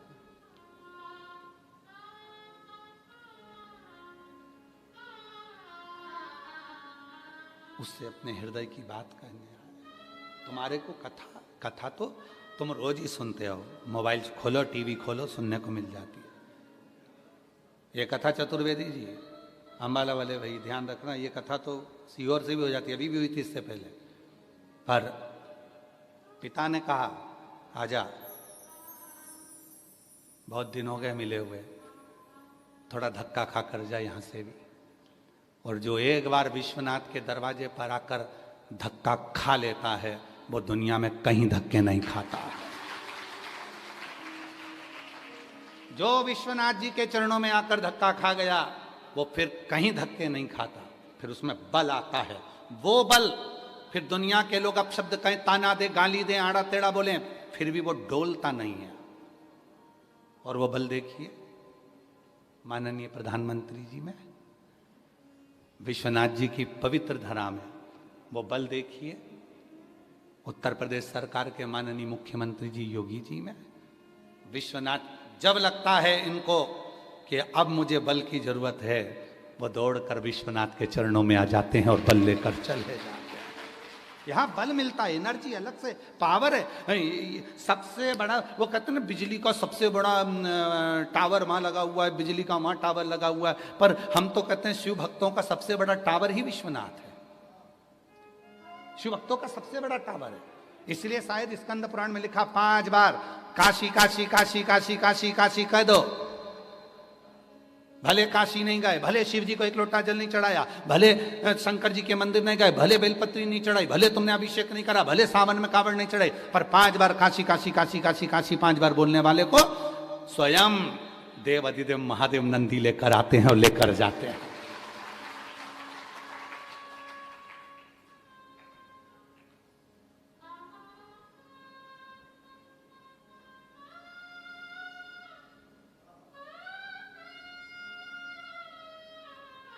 हमने हमारी धर्मपत्नी को महाराज जी बाबा जी बोला था कि राघव जी हो गए हैं, उसके बाद अगर गुड़िया रानी होगी तो उसका नाम काशी धर देंगे, काशी रखेंगे, दिन भर काशी काशी निकलेगा।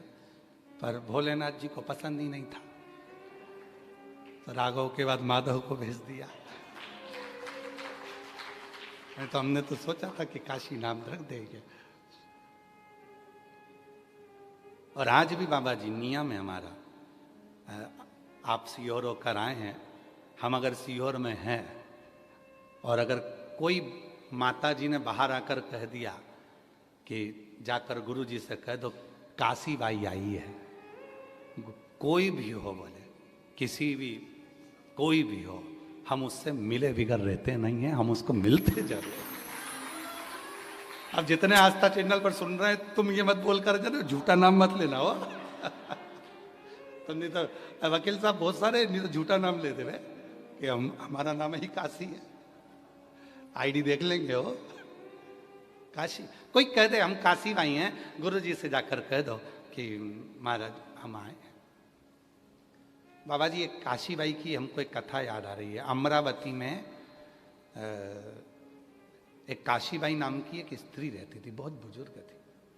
अगर बन सकेगा तो हमारे पास में अगर पूर्व के फोटो होंगे तो हम किसी ना किसी कथा में उस काशीबाई का फोटो जरूर दिखाएंगे। बाबा जी उसके पास में एक इतनी बड़ी डब्बी थी, उस डब्बी में कपड़ा लगा था, उसके अंदर एक इतना बड़ा गणेश था। गणेश जी बस इतने बड़े, पीतल के थे, इतने बड़े गणेश। बस एक कंगूरा देख लो, इससे भी आधा गणेश, इतना बड़ा गणेश जी। शिव जी की इतनी उपासक थी, उससे बात करते तो हमेशा, और आज भी जितने लोग अमरावती वाले कथा सुन रहे होंगे, जितने महाराष्ट्र के अमरावती वाले कथा सुन रहे होंगे, अमरावती में दादी सती के मंदिर से 12 घर छोड़कर वो काशीबाई रहती। जितने अमरावती वाले कथा सुन रहे हैं ध्यान रखना। और मंगरूल पीरवारी नारायणी मासी उनको साथ लेकर चलती थी। उसमें कमला मासी और नारायणी मासी, ये 2 महिलाएं ऐसी थी जो कथाएं तीर्थों में कराती थी, वो साथ चलती। इतने छोटे से गणेश जी लेकर चलते, शिव जी कभी साथ लेकर नहीं जाते थे।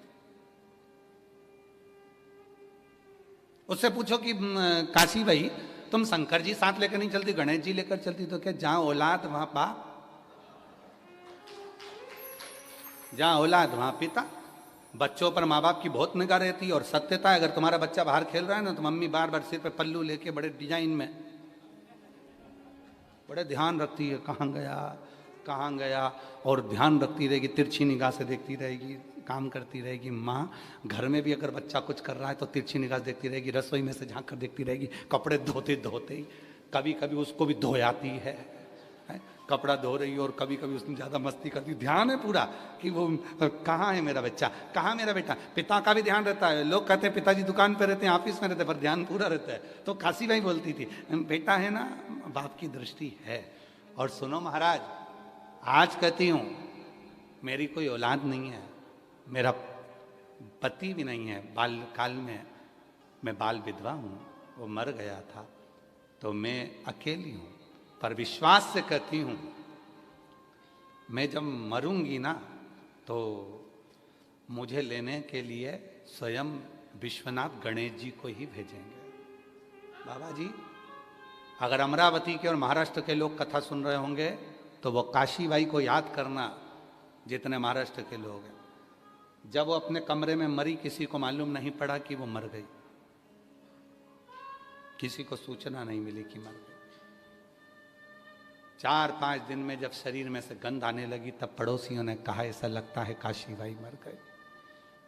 गंध इतनी तेज थी कि शरीर को कोई हाथ लगाने को तैयार नहीं था। तभी सामने से एक महावत हाथी को लेकर आ रहा था। उसने कहा दरवाजा भी मैं ही खोल दूंगा और बुढ़िया को उठाकर शमशान तक भी मैं ही छोड़ दूंगा। लोगों की बारात हाथी से निकलती है, वो काशी बाई को सूंड में भरकर स्वयं गजानन हाथी उसको शमशान तक लेकर गया, और जब तक उसका अंतिम संस्कार नहीं हुआ वो हाथी भी वहीं खड़ा रहा। लोग कहते हैं निगाह रखिए, निगाह से देखिए, निगाह से देखिए। विश्वनाथ की पवित्र भूमि से कथा सुन रहे हो, जितने भी सोशल मीडिया से, जितने आस्था चैनल पर, जितने मीडिया के माध्यम से, यूट्यूब फेसबुक के माध्यम से और आस्था चैनल के माध्यम से कथा सुन रहे हो, अगर विश्वास पक्का है,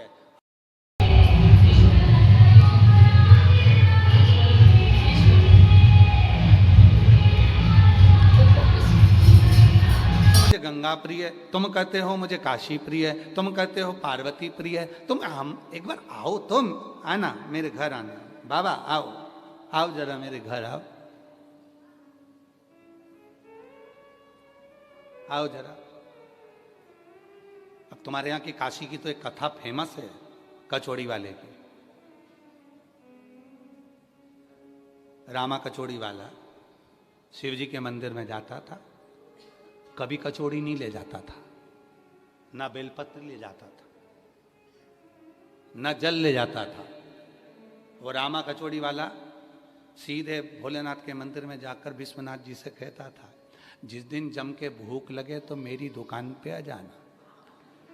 80 घाट के पास में इस जगह पे मेरी लक्कड़ की दुकान, लक्कड़ की मतलब ऐसी लकड़ी की बनी हुई दुकान थी, लक्कड़ की, रामा कचौड़ी वाला। जिस दिन तुम्हें भूख लगे मेरी कचौड़ी की दुकान पे आ जाना। अब इतनी बात तो वो रोज बोलता था। एक दिन क्या बोल गया, जिस दिन तुम्हें पार्वती जी भोजन नहीं दे तो अपनी दुकान है, जिस दिन पार्वती जी भोजन नहीं दे अपनी दुकान है। भूल मत जाना, रामा कचौड़ी वाला तुम्हारा ही छोरा है। और सुनो, मेरा छोरा बैठा हो तब बिल्कुल मत आना, महाकंजूस है, मैं बैठूं तभी आना। एक दिन विश्वनाथ जी को बड़ी हंसी आई। अब भगवान शंकर बैठे बैठे हंस रहे, इतना पानी चढ़ रहा, सारी दुनिया के लोग जल चढ़ा रहे, बेलपत्री चढ़ा रहे, और चढ़ाए तो चढ़ाए, कोई कोई फिसल जाए तो वो भी चढ़ जाए बाबा पे।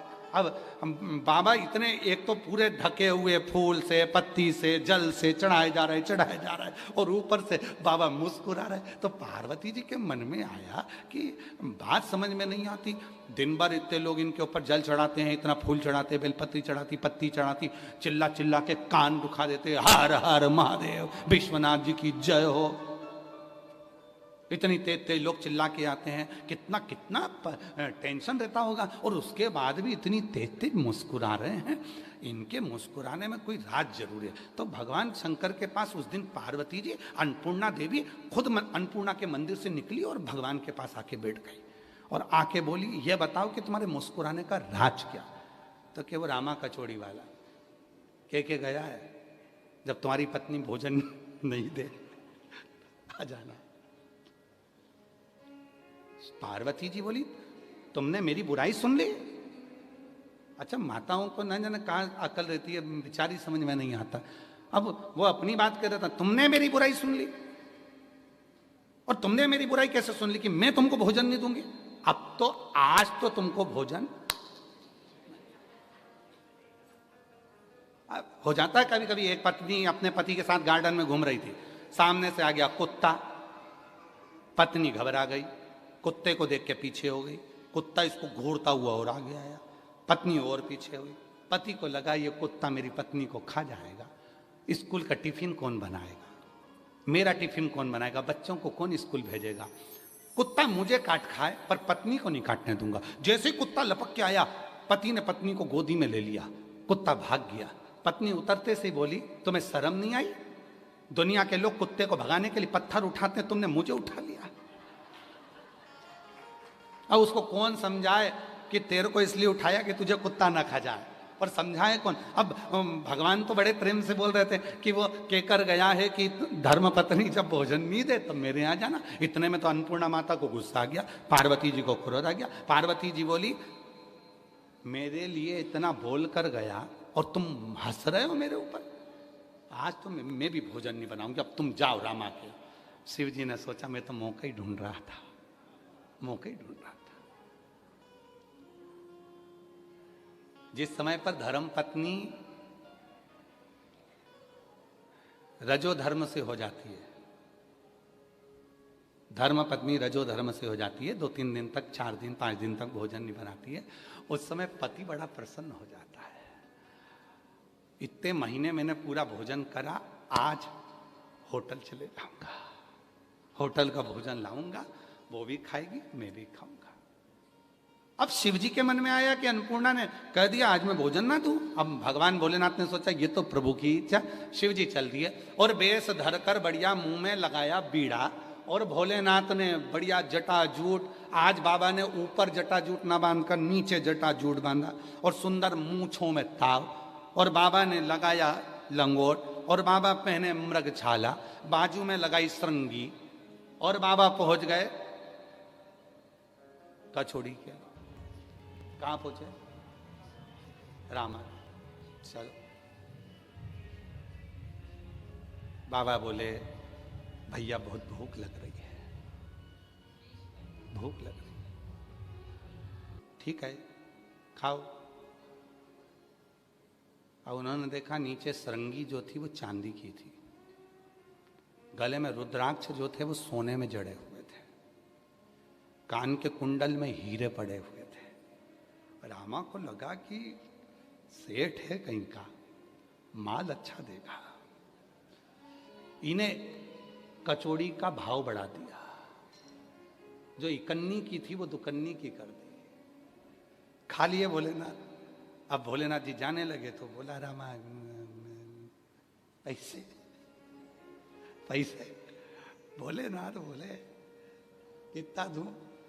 अब 2 का 4 मंगे तो भोलेनाथ जी बोले कितना झुटेला है रे, कितना झुटेला, इकन्नी का दुकन्नी मांग रहा है। तो कहा इतना सारा जेवर पहन के निकलोगे तो जेवर देख के थोड़ी कीमत बढ़ जाती है। भिंडी का ऐसा ही रहता है, पैदल लेने जाओ भिंडी तो 8 रुपए किलो मिलती है, साइकिल से जाओ तो 9 हो जाती है, मोटरसाइकिल से जाओ तो 10 हो जाती है, 4 व्हीलर से उतर के लो तो 15 हो जाती है। भिंडी वही है, बस गाड़ी की असर है, भिंडी वही है। बाबा बोले तू मुझे रोज निमंत्रण देता था तो मैं आज भोजन करने आया। रामा खिलखिला के हंसा बहुत तेज, तुम और विश्वनाथ सबूत दो। शिव जी बोले बताओ, जिंदगी में पहला कोई मिला है जो मुझसे सबूत मांग रहा है। वकील साहब अभी तक आपने सबूत मांगे होंगे, यहां रामा सबूत मांग रहा, सबूत दो, सबूत दो, तुम विश्वनाथ हो। तो बाबा भोलेनाथ जी ने पूछा बता क्या सबूत दूं? तो क्या, जिस दिन तुम अन्नपूर्णा को साथ लेकर आओगे मैं मान लूंगा तुम विश्वनाथ हो। भोलेनाथ जी बोले और कुछ मांग ले, क्योंकि झगड़ा हुआ है, आएगी नहीं अभी साथ में, और कुछ मांग। तो क्या ठीक है।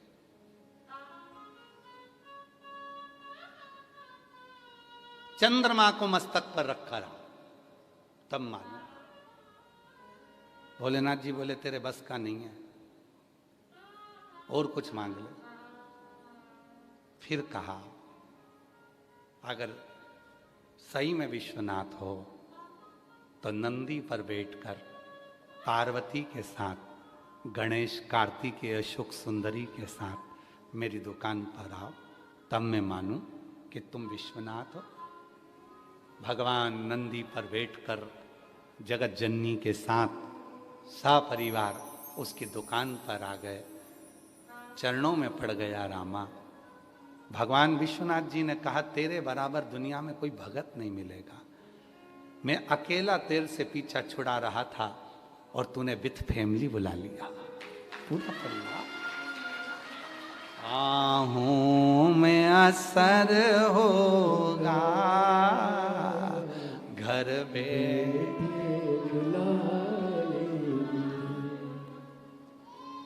तुम भले ना हो। सच्चा भक्त किसको कहते हैं? सच्चे भक्त की निशानी क्या है?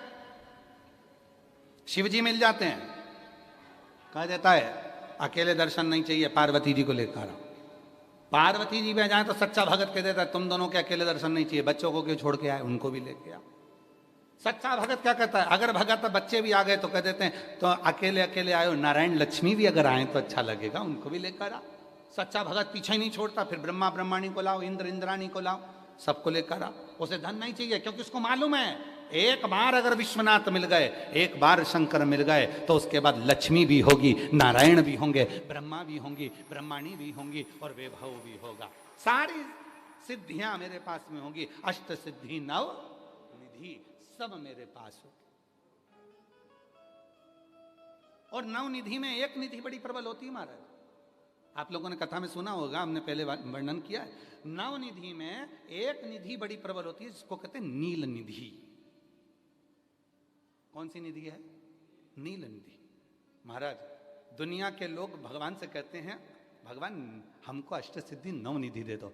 हम कहते हैं कि नव निधि की जगह अगर आपने केवल नील निधि का मतलब होता है विश्वनाथ जी को, शंकर जी को, भोलेनाथ जी को, शंभुनाथ जी को अगर श्रावण के महीने में सोमवार पड़ जाए, श्रावण के महीने का सोमवार पड़े और श्रावण के महीने के सोमवार के दिन, श्रावण के महीने के सोमवार के दिन अगर नाग पंचमी पड़ जाती है और भगवान शंकर को एक कमल आता है श्वेत, एक कमल आता है नीला गुलाबी सा, हल्का सा नील वर्ण का, एक कमल हल्का सा नीला जैसा गुलाबी सा दिखता है, वो कमल यदि शिव जी को मात्र एक समर्पित कर दिया जाए, सावन के महीने के सोमवार को पड़ने वाली नाग पंचमी के दिन अगर वो नील निधि के नाम से हे भोले बाबा आपके जीवन की सारी जितनी निधियां हैं वो नील निधि में समाहित है, और उस नील निधि के भाव से मैं ये कमल दल आपको दे रहा हूं और बाबा को समर्पित कर कर वो कमल दल भगवान शंकर के मंदिर से लेकर आ जाओ, जिंदगी में कभी भूखे नहीं रहना पड़ेगा, सारी निधियां तुम्हारे पास में होगी, सारी सिद्धियां तुम्हारे पास में, वो नील निधि।